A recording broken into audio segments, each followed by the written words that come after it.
খাবারের জন্য, আপনি বুঝাইতেছেন আমার খাবার দরকার, তাহলে এটা কি প্রমাণিত হইল? কুকুর এটা কি নাই, লজ্জা, এটা গাইরত নাই, আত্মমর্যাদা নাই, কুকুরের আত্মমর্যাদা নাই। কিন্তু কুকুরের একটা জিনিস আছে, আত্মমর্যাদা কুকুরের না থাকলেও, যেমন ধারাত সাকে নসরানিয়াত, যেমন ধারাত সাকে নসরানিয়াত, কে হাসতো বে গুনাহু মান গুনাহগার।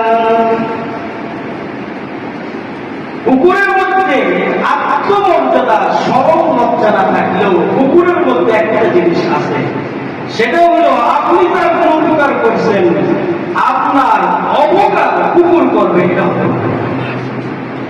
যেমন ধারাত সাকে নসরানিয়াত, যেমন ধারাত সাকে নসরানিয়াত, কে হাসতো বে গুনাহু মান গুনাহগার। এই যে কুকুরের কি জান্নাত আছে? এই যে কুকুর যেমনই ভক্ত, কুকুরের কি জান্নাত আছে? জাহান্নাম আছে? কুকুর কি এতাত কইরা, অনুগামী হইয়া, আনুগত্যশীল হইয়া কুকুর কি জান্নাত যেতে পারবে? কুকুর জান্নাত যেতে পারবো না। আবার কুকুর কি আপনার যদি আপনারা কামড় দিল, আপনারা কুতা দিল, আপনারা আরো ক্ষতি করলো, এই জন্য জাহান্নামে যাইব?